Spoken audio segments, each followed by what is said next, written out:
ನಮಸ್ಕಾರ. ಪಂಚಾಯಿತಿಗೆ ಸ್ವಾಗತ. ನಾನು ನವಿತಾ ಜೈನ್. ದಿನದ ಪ್ರಮುಖ ಸುದ್ದಿಗಳ ನಿಖರ ವರದಿಯ ಜೊತೆಗೆ ಯಾವುದೇ ಪಕ್ಷಪಾತ ಇಲ್ಲದ ನೇರ ಮಾತು, ನಿಮ್ಮನ್ನ ದಾರಿ ತಪ್ಪಿಸದ ವಿಶ್ವಾಸಾರ್ಹ ವಿಶ್ಲೇಷಣೆ. ಇದುವೇ ನ್ಯೂಸ್ 18ನ ಪಂಚಾಯಿತಿಯಲ್ಲಿ ಇವತ್ತು ನಾವು ಎರಡು ಪ್ರಮುಖ ವಿದ್ಯಮಾನಗಳನ್ನ ನಿಮ್ಮ ಮುಂದೆ ಇಡ್ತೀವಿ. ಮೊದಲನೇ ಸುದ್ದಿಯಲ್ಲಿ ವಕ್ಫ್ ವರದಿಯಲ್ಲೂ ಡೀಲ್ ಅನ್ನುವಂತಹ ವಿಚಾರ. ಈಗಾಗಲೇ ನಿಮಗೆ ಗೊತ್ತಿದೆ, ಅನ್ವರ್ ಮಾಣಿಪ್ಪಾಡಿ ಅವರ ವರದಿಯ ವಿಚಾರಕ್ಕೆ ಸಂಬಂಧಪಟ್ಟ ಹಾಗೆ ಯಾವ ರೀತಿಯಾಗಿ ಇಡೀ ರಾಜ್ಯದಲ್ಲಿ ಸಂಚಲನವನ್ನ ಮೂಡಿಸಿದೆ ಈ ಒಂದು ಪ್ರಕರಣ ಅನ್ನುವಂಥದ್ದು. ಯಾಕಂದ್ರೆ ಹೇಳಿದ್ರೆ ಇಲ್ಲಿ ಆರೋಪ ಪ್ರತ್ಯಾರೋಪಗಳು ಬಹಳ ಜೋರಾಗಿ ನಡೀತಾ ಇದೆ. ಪ್ರಮುಖವಾಗಿ ಇಲ್ಲಿ ಈ ಒಂದು ರಾಜ್ಯದಲ್ಲಿ ಯಾವ ರೀತಿಯಾಗಿ ಸಂಚಲನ ಮೂಡಿಸ್ತಾ ಇದೆಯೋ ಅದೇ ರೀತಿಯಾಗಿ ಅಧಿವೇಶನದಲ್ಲೂ ಕೂಡ ದೊಡ್ಡ ಮಟ್ಟದಲ್ಲಿ ಸದ್ದು ಮಾಡ್ತಾ ಇರೋದು ವಕ್ಫ್ ವರದಿಯಲ್ಲೂ ಕೂಡ ಡೀಲ್ ನಡೆಯಿತಾ ಅನ್ನುವಂತಹ ಪ್ರಶ್ನೆ ಇಡೀ ರಾಜ್ಯದ ಜನರಿಗೆ ಈಗ ಕಾಡುವ ಹಾಗೆ ಆರೋಪ ಪ್ರತ್ಯಾರೋಪಗಳು ನಡೀತಾ ಇದೆ. ಪ್ರಮುಖವಾಗಿ ಇಲ್ಲಿ ಬಿಜೆಪಿ ಕಾಂಗ್ರೆಸ್ ವಿರುದ್ಧ ವಕ್ಫ್ ವಿಚಾರಕ್ಕೆ ಸಂಬಂಧಪಟ್ಟ ಹಾಗೆ ದೊಡ್ಡ ಮಟ್ಟದಲ್ಲಿ ಹೋರಾಟವನ್ನ ಮಾಡ್ತು. ಯಾವಾಗ ಇಲ್ಲಿ ನೋಟಿಸ್ ಅನ್ನ ನೀಡಲಾಗಿದೆ ಅಂತ ಗೊತ್ತಾಯ್ತು, ಆ ಸಂದರ್ಭದಲ್ಲಿ ಬಿಜೆಪಿ ಕಾಂಗ್ರೆಸ್ ವಿರುದ್ಧ ಹೋರಾಟಗಳನ್ನ ಪ್ರತಿಭಟನೆಗಳನ್ನ ಮಾಡ್ತಾನೆ ಹೋಯ್ತು. ಎರಡೆರಡು ಬಣ್ಣಗಳಲ್ಲಿ ಪ್ರತಿಭಟನೆಗಳು ಆಯ್ತು. ಆದ್ರೆ ಆ ಒಂದು ವಿಚಾರವನ್ನೇ ಇಟ್ಟುಕೊಂಡು ಕಾಂಗ್ರೆಸ್ ಆ ನಂತರ ಈ ವಿಚಾರದಲ್ಲಿ ಬಿಜೆಪಿ ಈ ಹಿಂದಿನ ಸರ್ಕಾರದಲ್ಲಿ ಸಾಕಷ್ಟು ನೋಟಿಸ್ ಅನ್ನ ಕೊಟ್ಟಿತ್ತು. ನಾವು ಕೊಟ್ಟಿದ್ದಕ್ಕಿಂತ ಜಾಸ್ತಿಯಾಗಿ ಇಲ್ಲಿ ಬಿಜೆಪಿ ಸರ್ಕಾರ ಇದ್ದಂತಹ ಸಂದರ್ಭದಲ್ಲಿ ಅಲ್ಲಿ ನೋಟಿಸ್ ಅನ್ನ ನೀಡಿ ಇಂತಹ ಒಂದು ವಿಚಾರದಲ್ಲಿ ಗೊಂದಲವನ್ನ ಮಾಡ್ತಾ ಇದೆ ಅನ್ನೋದನ್ನ ಹೇಳಿತು ಕಾಂಗ್ರೆಸ್. ಅಷ್ಟು ಮಾತ್ರ ಅಲ್ಲ, ಈಗ ದೊಡ್ಡ ಮಟ್ಟದಲ್ಲಿ ಸೌಂಡ್ ಮಾಡ್ತಾ ಇರೋದು 150 ಕೋಟಿ ಬಾಂಬ್ನ ವಿಚಾರ. ಕಾಂಗ್ರೆಸ್ ಈಗ 150 ಕೋಟಿ ಬಾಂಬ್ನ ವಿಚಾರವನ್ನ ಸಿಡಿಸೋದ್ರ ಮೂಲಕ ಒಂದು ಕಡೆ ಬಿಜೆಪಿಗೆ ಇದು ತಿರುಗಬಾಣ ಆಗಬಹುದು ಅಂತ ಅಂದುಕೊಂಡಿತ್ತು. ಆದ್ರೆ ಈಗ ಇದು ಯಾವ ರೀತಿಯಾಗಿ ಬಿಜೆಪಿಗೆ ಮತ್ತೆ ಅಸ್ತ್ರ ಆಗ್ತಾ ಇದೆ ಅಂತ ಹೇಳಿದ್ರೆ, ಕಾಂಗ್ರೆಸ್ ಕಡೆ ಈ ಒಂದು ಚೂಪಾದ ಬಾಣ ತಿರುಗುವ ಸಂದರ್ಭಗಳನ್ನ ನಾವಿಲ್ಲಿ ನೋಡ್ತಾ ಇದ್ದೀವಿ. ಕಾರಣ ಬಿಜೆಪಿ ಈಗ ಅನ್ವರ್ ಮಾಣಿಪ್ಪಾಡಿ ಅವರೇ ಹೇಳುವ ಹಾಗೆ, ನಾನು ಇಲ್ಲಿ ವಿಜೇಂದ್ರ ಅವರಿಗೆ ಯಾವುದೇ ರೀತಿಯಾಗಿ ಆರೋಪವನ್ನ ಮಾಡ್ತಾ ಇಲ್ಲ, ನಾನು ಮಾತುಕತೆ ಮಾಡಿದ್ದು ಹೌದು, ಆದ್ರೆ ನನಗೆ ಅವರು ಯಾವುದೇ ರೀತಿಯಾಗಿ 150 ಕೋಟಿಯ ಆಫರ್ ಅನ್ನ ಮಾಡಿಲ್ಲ ಅನ್ನುವಂತಹ ವಿಚಾರವನ್ನ ಹೇಳ್ತಾ ಇದ್ದಾರೆ. ಜೊತೆಗೆ ಈಗ ಕಾಂಗ್ರೆಸ್ ಕಡೆಗೇನೆ ಅವರು ಬೆಟ್ಟು ಮಾಡಿ ತೋರಿಸ್ತಾ ಇದ್ದಾರೆ. ಹಾಗಾದ್ರೆ ಈ ವಿಚಾರದಲ್ಲಿ ನಾವ್ ಎಲ್ಲರೂ ಕೂಡ ಗಮನಿಸಬೇಕಾಗಿರೋದು, ಒಂದು ಕಡೆ ದೊಡ್ಡ ಕೋಲಾಹಲವೇ ಸದನದಲ್ಲಿ ನಡೀತಾ ಇದೆ. ಸಿಬಿಐ ವಿಚಾರ ಕೂಡ ಇಲ್ಲಿ ಬರ್ತಾ ಇದೆ. ಸಿಬಿಐ ಒಂದು ತನಿಖೆ ಆಗಬೇಕು ಅಂತ ಹೇಳಿ ಕಾಂಗ್ರೆಸ್ನವರು, ಸಿದ್ದರಾಮಯ್ಯ ಆದಿಯಾಗಿ ಎಲ್ಲರೂ ಕೂಡ ಹೇಳ್ತಾ ಇದ್ದಾರೆ. ಹಾಗಾದ್ರೆ ವರದಿಯಲ್ಲಿ ಏನಿದೆ, ಯಾರ ವಿರುದ್ಧ ಈ ಎಲ್ಲಾ ವರದಿಯಲ್ಲಿ ಆರೋಪಗಳು ಇದೆ ಅಂತ ನಾವು ಗಮನಿಸ್ತಾ ಹೋಗಿದರೆ, ಇದು ಕಾಂಗ್ರೆಸ್ ಬಿಜೆಪಿ ಮಾತ್ರ ಅಲ್ಲ, ಮೂರೂ ಪಕ್ಷಗಳ ನಾಯಕರು ಕೂಡ ಇದ್ದಾರೆ ಇದರಲ್ಲಿ ಅನ್ನೋದು ಅಷ್ಟೇ ಸತ್ಯ. ಎಲ್ಲರೂ ಕೂಡ ಹಾಗಾದ್ರೆ ಇದರಲ್ಲಿ ಮಾಡ್ತಾ ಇರೋದು ಏನು ಅಂತ ನಾವು ಗಮನಿಸ್ತಾ ಹೋಗಿದರೆ, ಮೂರೂ ಪಕ್ಷಗಳ ನಾಯಕರು ಕೂಡ ಮಾಡ್ತಾ ಇರೋದು ಇಲ್ಲಿ ರಾಜಕೀಯ ಅನ್ನೋದು ಅಷ್ಟೇ ಸತ್ಯ ಅನ್ನೋದನ್ನ ನಾವಿಲ್ಲಿ ಗಮನಿಸಬೇಕಾಗತ್ತೆ. ಪ್ರಮುಖವಾಗಿ ಇಲ್ಲಿ ರಾಜಕೀಯ ಮಾಡ್ತಾನೆ ಇದ್ದಾರೆ ಹೊರತು ಅಲ್ಲಿ ಏನೇನಾಗಿದೆ, ಯಾವ ರೀತಿಯಾಗಿದೆ, ಆ ವರದಿಯಲ್ಲಿ ಏನಿದೆ, ಯಾಕೆ ಬಿಜೆಪಿ ಆಗ್ಲೇ ಇಂತಹ ಸಂದರ್ಭದಲ್ಲಿ ಅಲ್ಲಿ ಕ್ರಮವನ್ನ ಕೈಗೊಳ್ಳುವಂತಹ ಪ್ರಯತ್ನವನ್ನ ಮಾಡಲಿಲ್ಲ? ಹಾಗಾದ್ರೆ ಬಾಯಿ ಮುಚ್ಚಿಸುವಂತಹ ಕೆಲಸ ಆಯ್ತಾ?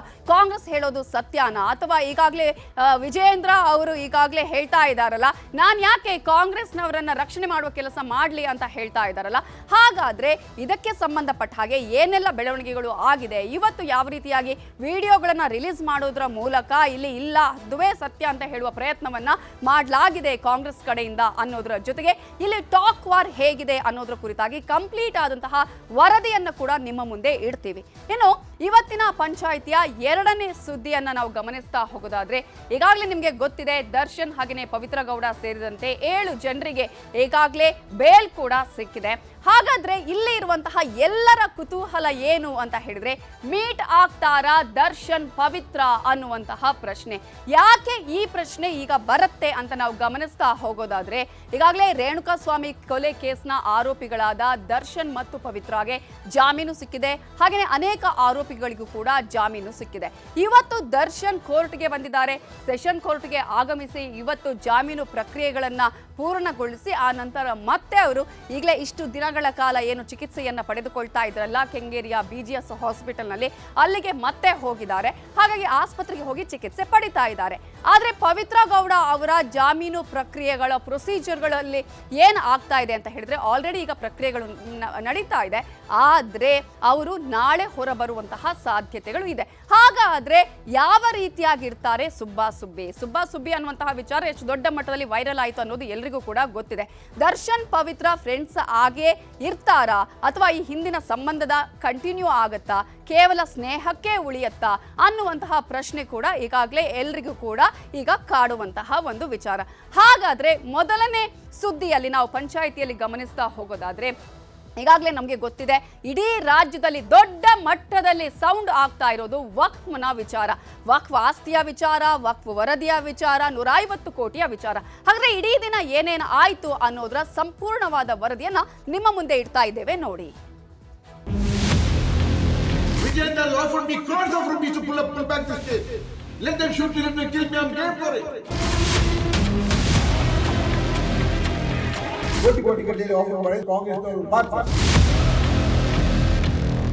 ಹಗರಣಗಳ ಸರಮಾಲೆಯಲ್ಲಿ ಸಿಲುಕಿ ಹಾಕೊಂಡಿರ್ತಕ್ಕಂಥ ಮುಖ್ಯಮಂತ್ರಿಗಳು ಮೂಢ ಹಗರಣದಲ್ಲಿ ಒಂದ್ ನಿಮಿಷ ಮಾನ್ಯ ನಾನು ಈಡಾಗಿಲ್ಲ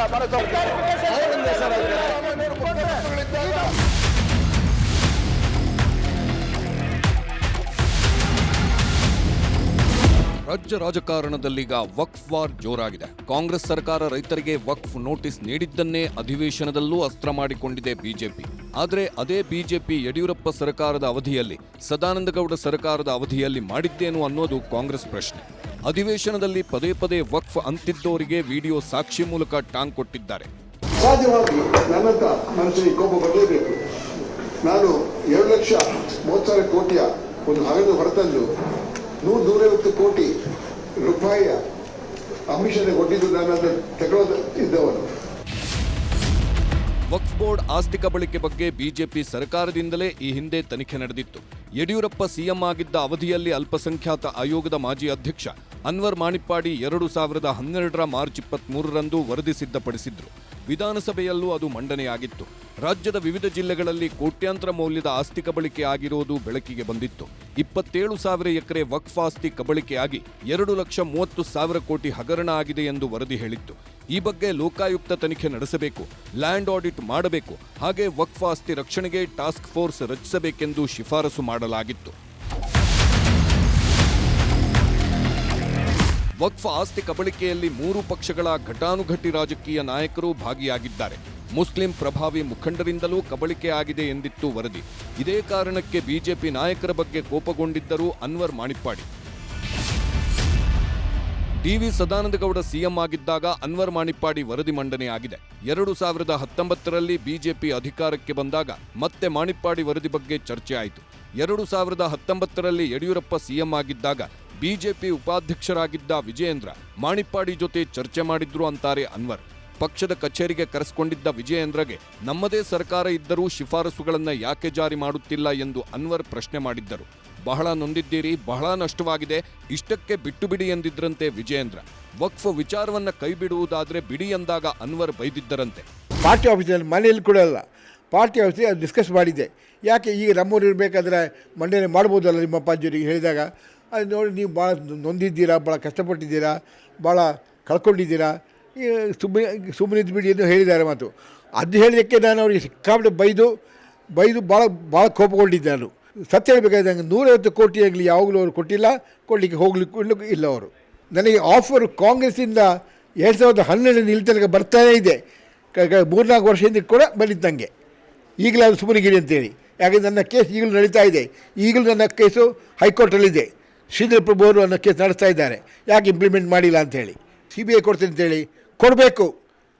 ಕಿಂಚಿತ್ತಾದರೂ ಅವರು ಅಲ್ಪಸಂಖ್ಯಾತರ ಮೇಲೆ ಪ್ರೀತಿ ಇದ್ದರೆ, ವಿಶ್ವಾಸವಿದ್ದರೆ ಅದನ್ನು CBI ಕೊಡಬೇಕು. ಹೀಗೆ ರಾಜಕೀಯ ಕಿಚ್ಚು ಹೊತ್ತಿಸಿರುವ 150 ಕೋಟಿ ಆಫರ್ ವಿಚಾರ ಬೆಳಗಾವಿ ಅಧಿವೇಶನದಲ್ಲೂ ಸರ್ಕಾರ ಪ್ರತಿಪಕ್ಷಗಳ ಫೈಟ್ ನಡೆಯುತ್ತಿದೆ. ಆರೋಪ ಮಾಡೋ ಬದಲು CBIಗೆ ಕೊಡಿ ಎಂದ ಪ್ರತಿಪಕ್ಷಗಳಿಗೆ ಕೇಂದ್ರದಲ್ಲಿ ನಿಮ್ಮದೇ ಸರ್ಕಾರ, ನೀವೇ ಮಾಡಿ ಎಂದಿದೆ ಕಾಂಗ್ರೆಸ್. ಮಾಣಿಪ್ಪಾಡಿನ ಸ್ವತಃ ಇದರಲ್ಲಿ ಹೇಳಿದಾರಲ್ಲ ಹಿಂದೆ, ಮತ್ತೆ ಅದು ಏನು ಯಾವ್ದು ಸರಿ ಯಾವ್ದು ತಪ್ಪು? ಈಗ ಮೊದಲು ಹೇಳಿದವ್ರು ಯಾರ್ರೀ? ಮಾಣಿಪ್ಪಾಡಿ. ಅದ್ರ ಮೇಲೆ ತಾನೇ ನಾವು ರಿಯಾಕ್ಟ್ ಮಾಡಿರೋದು. ಸವಾಲನ್ನು ಕೂಡ ಹಾಕ್ತಾ ಇದ್ದೇನೆ. ಇವತ್ತು ನನ್ನ ಮೇಲೆ ಇವತ್ತೇನು 150 ಕೋಟಿ ಇವತ್ತು ಆರೋಪ ಮಾಡಿದ್ದಾರೆ, ಅದ್ರ ಬಗ್ಗೆನೂ ಕೂಡ ತನಿಖೆ ಆಗಲಿ.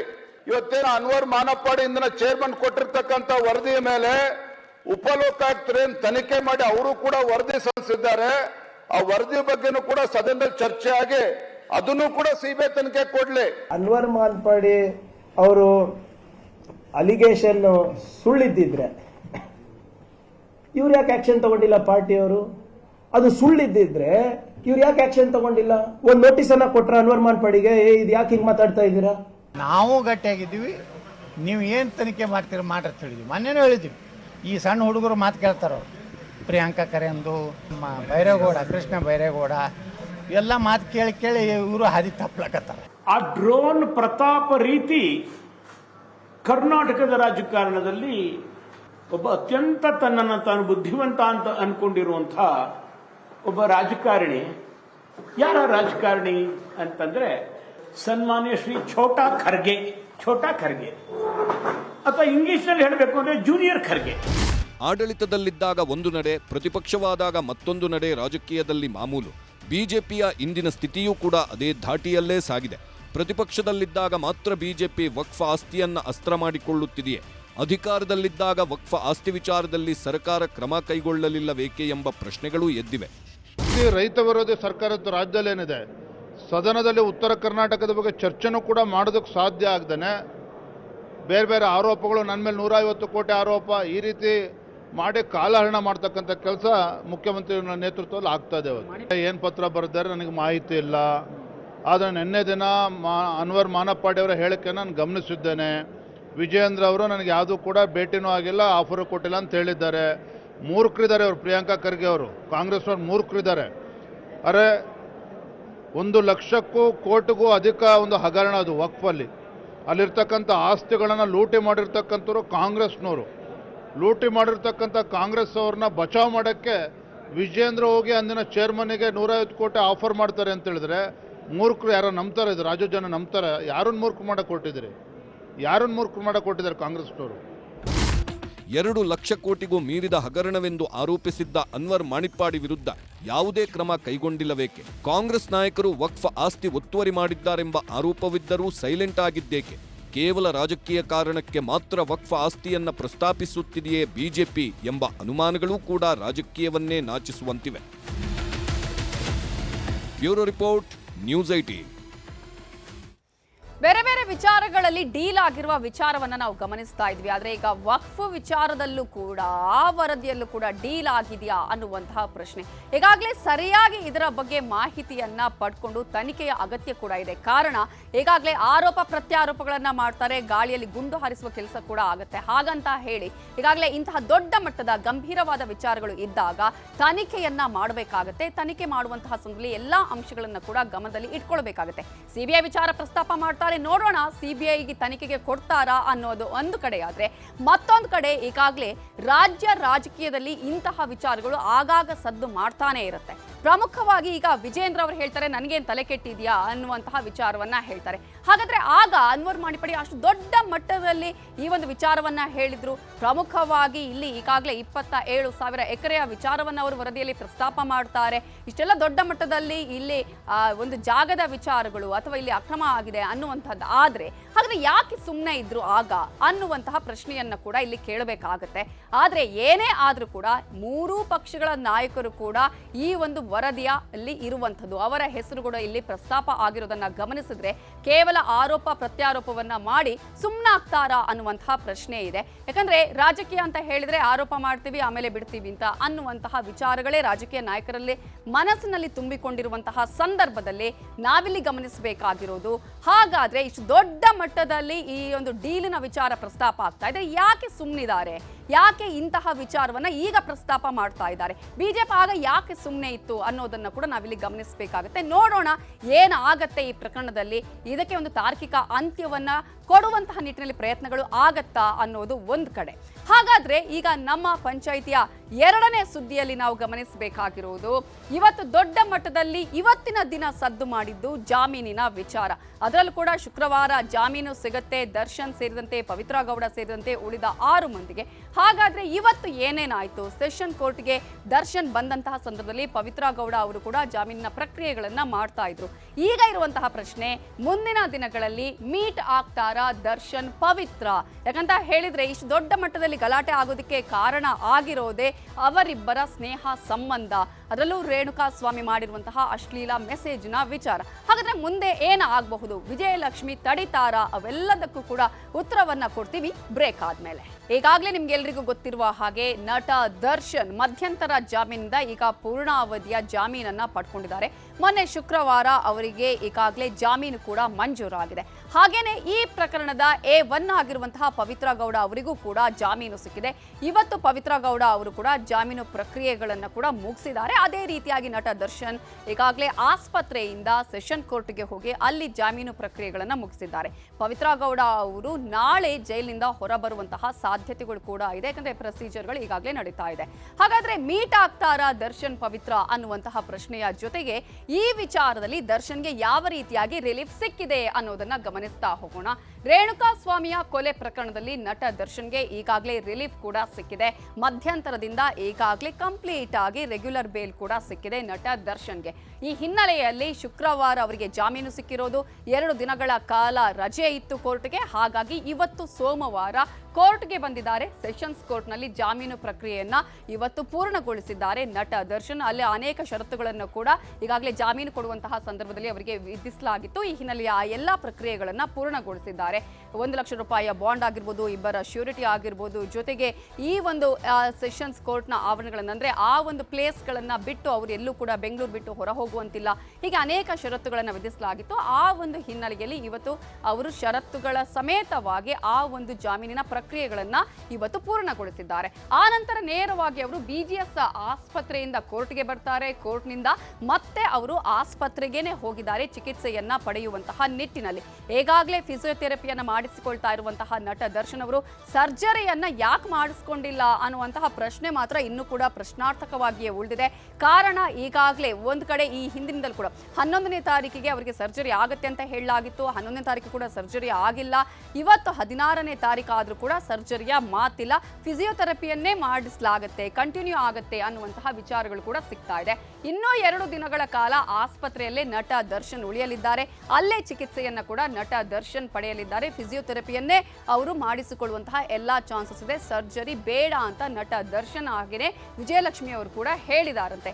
ಈ ಹಿನ್ನೆಲೆಯಲ್ಲಿ ಆಪರೇಷನ್ ಬದಲು ಫಿಸಿಯೋಥೆರಪಿಯಿಂದಲೇ ಬೆನ್ನು ನೋವಿಗೆ ಚಿಕಿತ್ಸೆಯನ್ನ ಈಗಾಗಲೇ ಪಡೆದುಕೊಳ್ತಾ ಇದ್ದಾರೆ. ಅವರಿಗೆ ಯಾವಾಗ ಮಧ್ಯಂತರ ಜಾಮೀನು ಸಿಕ್ತೋ, 45 ದಿನಗಳ ಕಾಲ ರಿಲೀಫ್ ಸಿಕ್ತೋ ಚಿಕಿತ್ಸೆಗೆ ಅಂತ ಹೇಳಿ, ಅವತ್ತಿನಿಂದ ಇಲ್ಲಿವರೆಗೂ ಕೂಡ ಆಸ್ಪತ್ರೆಗೆ ಆದಾಗಿನಿಂದಲೂ ಕೂಡ ಇವತ್ತಿನವರೆಗೂ ಫಿಸಿಯೋಥೆರಪಿಯನ್ನೇ ಮಾಡಿಸಿಕೊಳ್ತಾ ಇದ್ದಾರೆ.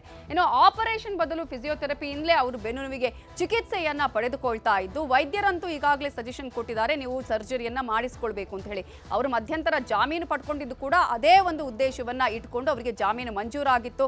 ಒಂದು ವೇಳೆ ಅವರಿಗೆ ಸರ್ಜರಿ ಆಗಿಲ್ಲ ಅನ್ನೋದಾದ್ರೆ ಅವರಿಗೆ ಲಕ್ವ ಹೊಡೆಯುವಂತಹ ಚಾನ್ಸಸ್ ಇದೆ ಅನ್ನುವಂತಹ ವಿಚಾರವನ್ನ ಅವರ ಪರ ವಕೀಲರಾಗಿರುವ CV ನಾಗೇಶ್ ಅವರು ವಾದವನ್ನ ಮಂಡನೆ ಮಾಡಿದ್ರು. ಈ ಹಿನ್ನೆಲೆಯಲ್ಲಿ ಆರೋಗ್ಯದ ವಿಚಾರವನ್ನ ಇಟ್ಟುಕೊಂಡು ಕೋರ್ಟ್ ಮಧ್ಯಂತರ ಜಾಮೀನನ್ನು ಕೂಡ ಮಂಜೂರು ಮಾಡಿತ್ತು.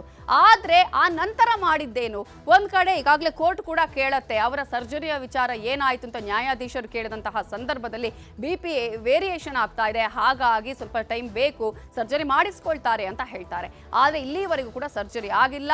ಈಗ ಫಿಸಿಯೋಥೆರಪಿಯನ್ನೇ ಕಂಟಿನ್ಯೂ ಮಾಡಿ ಅವರು ಮತ್ತೆ ಡಿಸ್ಚಾರ್ಜ್ ಆಗುವಂತಹ ಸಾಧ್ಯತೆ ಇದೆ. ಇನ್ನು ಪರಪ್ಪನ ಅಗ್ರಹಾರ ಜೈಲಿನಿಂದ ಕೂಡ ಪವಿತ್ರ ಗೌಡ ಅವರು ಹೊರಬರಲಿದ್ದಾರೆ. ಈಗಾಗಲೇ ಕಳೆದ 6 ತಿಂಗಳಿನಿಂದಲೂ ಕೂಡ ಜೈಲು ಸೇರಿರುವಂತಹ ಪವಿತ್ರ ಗೌಡ ಅವರಿಗೆ ಈ ಪ್ರಕರಣದ A1 ಆಗಿದ್ದಾರೆ ಪವಿತ್ರ ಗೌಡ ಅವರು. ಸೊ ಈ ಹಿನ್ನೆಲೆಯಲ್ಲಿ ಪವಿತ್ರ ಗೌಡಗೂ ಕೂಡ 6 ತಿಂಗಳಿಂದ ಈಗಾಗಲೇ ಜೈಲಲ್ಲಿದ್ದಂತಹ ಪವಿತ್ರ ಗೌಡ ಜಾಮೀನನ್ನು ಪಡ್ಕೊಳ್ಳುವಲ್ಲಿ ಸಕ್ಸಸ್ ಆಗಿದ್ದಾರೆ. ಅನೇಕ ಅಂಶಗಳನ್ನ ಹೇಳಿ ಅವರಿಗೂ ಕೂಡ ಷರತ್ತುಬದ್ಧ ಜಾಮೀನನ್ನ ಮಂಜೂರು ಮಾಡಿದೆ. ಹಾಗಾದ್ರೆ ಈಗ ಇರುವಂತಹ ಪ್ರಶ್ನೆ, ಇಬ್ರು ಕೂಡ ಈಗ ಹೊರ ಬಂದಿದ್ದಾರೆ, ಜಾಮೀನು ಸಿಕ್ಕಿದೆ. ಪವಿತ್ರ ಗೌಡ ಅವರು ನಾಳೆ ಜೈಲಿನಿಂದ ಹೊರ ಬರ್ತಾರೆ. ಹಾಗಾದ್ರೆ ಮೀಟ್ ಆಗ್ತಾರಾ ದರ್ಶನ್ ಮತ್ತು ಪವಿತ್ರ ಅನ್ನುವಂತಹ ಪ್ರಶ್ನೆ ಇದೆ. ಸಹಜವಾಗಿ ಎಲ್ರಿಗೂ ಇರುವಂತಹ ಒಂದು ಕುತೂಹಲ ಪ್ರಶ್ನೆ ಇದು. ರೇಣುಕಾಸ್ವಾಮಿ ಕೊಲೆ ಕೇಸ್ನ ಆರೋಪಿಗಳಾಗಿರುವಂತಹ ನಟ ದರ್ಶನ್ ಹಾಗೆಯೇ ಪವಿತ್ರ ಗೌಡ ಅವರಿಗೆ ಈಗಾಗಲೇ ಶುಕ್ರವಾರ ಜಾಮೀನು ಮಂಜೂರಾಗಿದೆ. ಈಗ ಜಾಮೀನು ಸಿಕ್ತು. ಇವತ್ತು ಸೆಷನ್ಸ್ ಕೋರ್ಟ್ಗೆ ಜಾಮೀನು ಪ್ರಕ್ರಿಯೆಗಳನ್ನ ಮುಗಿಸೋದಕ್ಕೆ ಅಂತ ಹೇಳಿ ನಟ ದರ್ಶನ್ ಹೋಗ್ತಾರಲ್ಲ, ಆಗ ಪವಿತ್ರ ಗೌಡ ಅವರು ಕೂಡ ಜಾಮೀನು ಪ್ರಕ್ರಿಯೆಗಳನ್ನ ಅಲ್ಲಿ ಮಾಡ್ತಾ ಇರ್ತಾರೆ. ಅವರು ಕೂಡ ಅಲ್ಲಿ ಒಂದ್ ಕಡೆ ಷರತ್ತುಬದ್ಧ ವಿರುದ್ಧ ಜಾಮೀನನ್ನು ನೀಡುವಂತಹ ಸಂದರ್ಭದಲ್ಲಿ ಬಾಂಡ್ನ ವಿಚಾರ ಆಗಿರಬಹುದು ಅಥವಾ ಅಲ್ಲಿ ಅವರಿಗೆ ಯಾರು ಒಂದು ಜಾಮೀನು ಕೊಡಬೇಕು ಅನ್ನುವಂತಹ ವಿಚಾರ ಆಗಿರೋದು ಅವೆಲ್ಲವೂ ಕೂಡ ಮೆನ್ಷನ್ ಆಗಿರುತ್ತೆ. ಸೊ ಜಾಮೀನು ಪಡೆದು ಆಚೆ ಬಂದಂಥ ಸಂದರ್ಭದಲ್ಲಿ ಈಗ ಮುಂದೇನು ಮಾಡ್ತಾರೆ ಸುಬ್ಬಿ ಅನ್ನುವಂತಹ ಪ್ರಶ್ನೆ ಇದೆ. ಈಗಾಗಲೇ ದರ್ಶನ್ ಪವಿತ್ರ ಅವರು ಫ್ರೆಂಡ್ಸ್ ಅನ್ನೋದು ಈಗಾಗಲೇ ಎಲ್ರಿಗೂ ಕೂಡ ಜಾಹೀರಾಗಿದೆ. ಒಂದು ಕಡೆ ಅವರೇ ಸ್ಟೇಟ್ಮೆಂಟ್ ಅಲ್ಲೂ ಕೂಡ ಹೇಳಿದ್ದಾರೆ, ಚಾರ್ಜ್ ಶೀಟ್ ನಲ್ಲಿ ಅವೆಲ್ಲವೂ ಕೂಡ ಆಗಿರೋದನ್ನು ಉಲ್ಲೇಖ ಆಗಿರೋದನ್ನು ನಾವು ಗಮನಿಸ್ತಾ ಇದ್ದೀವಿ. ಸುಬ್ಬಿ ಅನ್ನುವಷ್ಟರ ಮಟ್ಟಿಗೆ ಅವರು ವಾಟ್ಸ್ಆಪ್ ಚಾಟ್ಗಳನ್ನ ಮಾಡಿದ್ರು. ಆ ಮೆಸೇಜ್ಗಳು ಕೂಡ ಈಗಾಗಲೇ ಹರಿದಾಡಿರೋದು ಎಲ್ರಿಗೂ ಕೂಡ ಗೊತ್ತಿರುವಂತಹ ವಿಚಾರ. ಇನ್ನು ಆಪ್ತ ಗೆಳತಿಗೆ ಅಶ್ಲೀಲ ಮೆಸೇಜ್ ಮಾಡಿದ್ದು ರೇಣುಕಾ ಸ್ವಾಮಿ ಅನ್ನುವಂತಹ ವಿಚಾರ ತನಿಖೆಯಲ್ಲೇ ಕೂಡ ಪ್ರಸ್ತಾಪ ಆಗಿದೆ, ಚಾರ್ಜ್ ಶೀಟ್ ನಲ್ಲಿ ಉಲ್ಲೇಖ ಆಗಿದೆ. ಆ ನಂತರವೇ ಅಲ್ಲಿ ಅನೇಕ ವಿಚಾರಗಳು ಕೂಡ ಹೊರ ಬಂದಿರೋದು. ಸೊ ಜಾಮೀನಿನ ಮೂಲಕ ಈಗಾಗಲೇ ರಿಲೀಸ್ ಆದ್ಮೇಲೆ ಮತ್ತೆ ಇವರಿಬ್ಬರು ಕೂಡ ಮೀಟ್ ಆಗ್ತಾರಾ ಅನ್ನುವಂತಹ ಪ್ರಶ್ನೆ ಈಗ ಇರುವಂಥದ್ದು. ಕಾರಣ ಇಷ್ಟು ದೊಡ್ಡ ಮಟ್ಟದ ಗಲಾಟೆ ಆಗೋದಕ್ಕೆ, ಕೊಲೆ ಆಗೋದಕ್ಕೆ, ಏನೆಲ್ಲ ಬೆಳವಣಿಗೆಗಳು ಆಗೋದಕ್ಕೆ ಏನ್ ಕಾರಣ ಆಯ್ತು ಅಂದ್ರೆ ಇವರಿಬ್ಬರ ಸ್ನೇಹ ಅನ್ನುವಂಥದ್ದು. ಸೊ ದರ್ಶನ್ ಪವಿತ್ರ ಮೀಟ್ ಆದ್ರೆ ದರ್ಶನ್ ಪತ್ನಿ ವಿಜಯಲಕ್ಷ್ಮಿ ಇಲ್ಲಿ ಸುಮ್ಮನಿರ್ತಾರಾ ಅನ್ನುವಂತಹ ಪ್ರಶ್ನೆ. ಯಾಕಂದ್ರೆ ಈಗಾಗಲೇ ದರ್ಶನ್ರನ್ನ ಹೊರತರೋದಿಕ್ಕೆ, ಅವರಿಗೆ ಒಂದು ಜಾಮೀನಿನ ಮೂಲಕ ಹೊರತರೋದಕ್ಕೆ ಏನೆಲ್ಲ ಪ್ರಯತ್ನಗಳನ್ನ ಮಾಡಿದ್ದಾರೆ, ಯಾವ ರೀತಿಯಾಗಿ ಕಾನೂನು ಹೋರಾಟದ ಜೊತೆಗೆ ಅನೇಕ ದೇವಸ್ಥಾನಗಳಿಗೆ ಹೋಗಿದ್ದಾರೆ, ದೇಗುಲಗಳಲ್ಲಿ ವಿಶೇಷವಾದಂತಹ ಪೂಜೆಯನ್ನ ಮಾಡಿಸಿದ್ದಾರೆ, ಹೋಮ ಹವನಗಳನ್ನ ಮಾಡಿಸಿದ್ದಾರೆ. ಇಂತಹ ಸಂದರ್ಭದಲ್ಲಿ ವಿಜಯಲಕ್ಷ್ಮಿ ಅವರು ಈಗಾಗಲೇ ಇಂತಹ ಒಂದು ಸಂದರ್ಭದಲ್ಲೂ ಕೂಡ ಕೈ ಬಿಡದೆ ದರ್ಶನ್ ಅವರ ಪರವಾಗಿ ನಿಂತಿರುವಂತಹ ಸಂದರ್ಭದಲ್ಲಿ ವಿಜಯಲಕ್ಷ್ಮಿ ಹಾಗೇನೆ ತನ್ನ ಮಗ ವಿನಿಶ್ಗಾಗಿ ಪವಿತ್ರ ಅಳಿಂದ ಅಂತರವನ್ನ ಕಾದುಕೊಳ್ತಾರ ನಟ ದರ್ಶನ್ ಅನ್ನುವಂತಹ ಪ್ರಶ್ನೆ ಕೂಡ ಇದೆ. ಏನ್ ಆಗತ್ತೆ? ಒಂದ್ ಕಡೆ ಈಗಾಗಲೇ ವಿಜಯಲಕ್ಷ್ಮಿ ಅವರು ಇನ್ನು ಮುಂದೆ ಅವಳ ಸಹವಾಸವೇ ಬೇಡ ಅಂತ ಹೇಳಿ ನೀನು ಪ್ರಾಮಿಸ್ ಮಾಡಬೇಕು ಅಂತ ಕೇಳಿದ್ರು ಅನ್ನುವಂತಹ ಪ್ರಶ್ನೆ ಕೂಡ ಇದೆ. ಮುಂದಿನ ದಿನಗಳಲ್ಲಿ ಏನೇನಾಗತ್ತೆ ಅನ್ನೋದನ್ನ ಕಾದು ನೋಡೋಣ.